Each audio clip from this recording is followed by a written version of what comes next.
অন্নপূর্ণা ভান্ডারে টাকা না পেয়ে এবার পৌরসভার ইনকোয়ারি অফিসারের বাড়ির সামনে বিক্ষোভ দেখালো মহিলারা। তাদের দাবি বেছে বেছে টাকা ঢোকানো হচ্ছে, আমরা ন্যায্য প্রাপ্য অথচ আমরা টাকা পাচ্ছি না। সেই কারণেই 13 নম্বর ওয়ার্ডে এদিন ওই পৌরকর্মীর বাড়িতে বিক্ষোভ দেখায় একাধিক মহিলারা। এর আগেও শান্তিপুর পৌরসভার অন্নপূর্ণা ভান্ডার না পাওয়ার কারণে পৌরসভার চেয়ারম্যান এবং ভাইস চেয়ারম্যানকে ঘিরে দীর্ঘক্ষণ বিক্ষোভ দেখায় একাধিক প্রাপকরা। এবার একদম পৌরকর্মীর বাড়ির সামনে বিক্ষোভ দেখাতে শুরু করলো এলাকাবাসী। শান্তিপুর পৌরসভা 13 নম্বর ওয়ার্ডের বাসিন্দা অনুপ ব্যানার্জি, তিনি শান্তিপুর পৌরসভায় কাজ করেন। পাশাপাশি 13 নম্বর ওয়ার্ডের ইনকোয়ারি অফিসার এলাকার মানুষের অভিযোগ, তিনি ইনকোয়ারি করে বেছে বেছে কয়েকজনে টাকা দিচ্ছেন। তার কারণ যারা যোগ্য তারা টাকা পাচ্ছে না, আর যারা অযোগ্য তারা আগে টাকা পেয়ে যাচ্ছে। মূলত এই দাবি নিয়ে বিক্ষোভ দেখায় তারা। অন্যদিকে যদিও ইনকোয়ারি অফিসার অনুপ ব্যানার্জি বলেন, কেউ অনলাইনে ফর্ম ফিল আপ করছে, কেউ অফলাইনে ফর্ম ফিল আপ করছে, আমরা নিজেদের মতো নিজেরা কাজ করছি। কয়েকজনের আবার রিজেক্টও দেখিয়েছে। তবে কী কারণে রিজেক্ট দেখালো এবং কেন সবাই একসঙ্গে টাকা পাচ্ছে না, এটা আমার দ্বারা বলা সম্ভব নয়। সেই কারণেই সকলকে বললাম, পৌরসভায় আমার উচ্চপদস্থ আধিকারিকরা রয়েছে, মঙ্গলবার তাদের সঙ্গে দেখা করতে এবং তার এই বিষয়টি বিশদ জানতে। আমাদের আমাদের আমাদের সম্পূর্ণ কাজ হচ্ছে ভেরিফাই, না ভেরিফাইয়ের বাইরে আমরা যেতে পারবো না।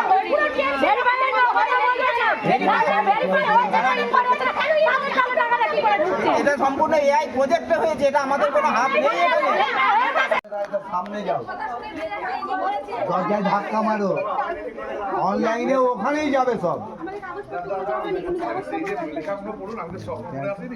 প্রত্যেকটা লোক ওই টাকার জন্য আমরা 2 মাসে গেল মাসে 3 তারিখের টাকাও আমাদের বলা হয়েছে যে পৌরসভায় এসে আটকে পড়ে আছে, ঢোকেনি, কাগজ জমা দেবে। আবার অন্নপূর্ণা জমা দেওয়ার পরেও প্রথমে সাবমিটেড দেখানোর পরে আবার দেখাচ্ছে রিজেক্টেড। তাহলে এটা কি উচিত? আমাদের মতো যারা যোগ্য নয় তারা পেয়ে যাচ্ছে, আর আমরা যোগ্য হয়ে আমরা পাচ্ছি। আমি একটা বেকার মেয়ে, আমার 6 মাস কাজ নেই, এইটুকু আমার হাত তাক বুনে খাচ্ছে, আমার বাবা নেই। উপায়টা কি? আমরা হাত তাক বুনছি, আমি আর আমার বৃদ্ধা মা নিয়ে আছে, এখন টাকা পাইনি। টাকা তো আমার মানুষ করতে হবে। 6 মাস আমি খাইনি, ঘরের বাসন কুসন আমাকে বিক্রি করে চলতে হচ্ছে। তাহলে এগুলো তো ওনাদের বিচার করা উচিত। যার যেখানে এসেছিলেন তিনি কে? তিনি এই 13 নম্বর ওয়ার্ডে মানে দায়িত্বে আছে। অনুপম, তাহলে উনি তো আমাদের সমস্যার সমাধানটা করবে। উনি দায়িত্বটা নিয়ে তার উনি এখন বলছে আমি এসব জানি না। এখন আমরা কিছু জানি না, এটা সবই উপর মহলের। আমাদের এরিয়ার মহলে 5 জনে ঢুকেছে, 10 জনে ঢোকেনি। লাস্টে কিছু বললো? লাস্টে এখন বলছে মঙ্গলবারে পৌরসভায় যেতে বলে হাই অথরিটির কাছে নিয়ে যাবেন, তারপরে দেখা যাক। তো মঙ্গলবার দিন আপনারা যাচ্ছেন? হ্যাঁ, ওদিন আমরা পৌরসভায় যাচ্ছি। আমাদের দরকার, আমাদের যেতেই হবে। দরকার যারা যোগ্য তারা যেতেই হবে। এটা কত নম্বর ওয়ার্ড? এটা 13 নম্বর ওয়ার্ড। কি বিষয়ে বিক্ষোভটা করছেন? তারা অন্নপূর্ণা যোজনার অ্যাপ্লিকেশন করেছিলেন, কেউ অনলাইনে করেছিলেন, কেউ অফলাইনে করেছিলেন। এখন অনলাইনে অফলাইনে প্রচুর অ্যাপ্লিকেশান এসছে, তাদের নাকি বেশ কিছু লোক টাকা ঢুকেছে। আমি জানি প্রচুর লোকের টাকা ঢুকেছে, কিছু লোকের টাকা ঢোকেনি, কিছু ফেলিও রয়েছে। এবার যাদের ঢোকেনি তাদের বক্তব্য কেন ঢোকেনি, এবং সেই কেন ঢোকেনি আমরা যারা ইনকোয়ারি করে ভেরিফিকেশান করেছি, জাস্ট ভেরিফিকেশান, ডকুমেন্ট ভেরিফিকেশান, তাদেরকে উত্তর দিতে হবে। যাতে লোয়ার লেভেলের আমাদের নাম্বার যেহেতু তাদের কাছে আছে বা পাচ্ছেন, তারা আমাদেরকে উত্তর দিতে হবে সেই টাকা কেন ঢোকেনি। এখন এই প্রশ্নের জবাব তো আমাদের এন থেকে দেওয়া সম্ভব নয়। এই প্রশ্নের জবাব তারা যখন বিভিন্নভাবে চাপ সৃষ্টি করছিলেন, বলছিলেন, তাদেরকে আমি দেখালাম যে স্টিল নাও পোর্টাল আজকে 5 তারিখ, আজকে 5 তারিখ পর্যন্ত এখনও পর্যন্ত পোর্টালটা আমাদের এন্ডে যে পোর্টাল দেওয়া হয়েছে, যে লিঙ্ক দেওয়া হয়েছে, সেই পোর্টাল অফ হয়ে পড়ে আছে। সেখান থেকে আমরা কিছু আর কাজও করতে পারছি না, এগোতেও পারছি না।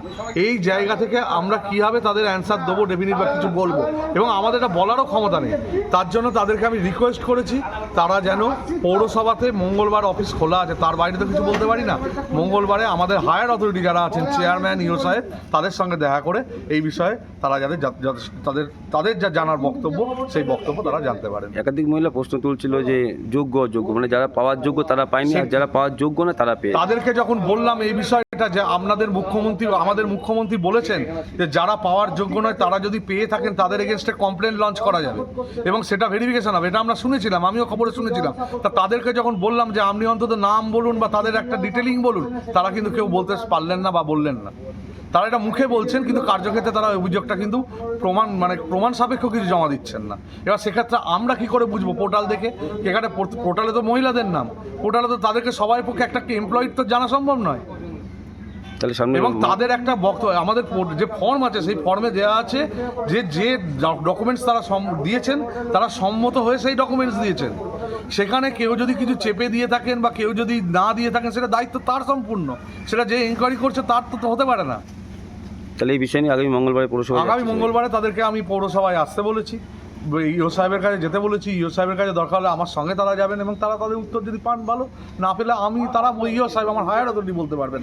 আমি তো এই বিষয়ে এত ডিটেলস কিছু বলতে পারবো না, আমার এর থেকে বলা সম্ভব না। আপনার নাম আর পরিচয়? আমি অনুপ ব্যানার্জি, এসএই শান্তিপুর পৌরসভা এবং এই 13 নম্বর ওয়ার্ডে এনকোয়ারি চার্জে আছি।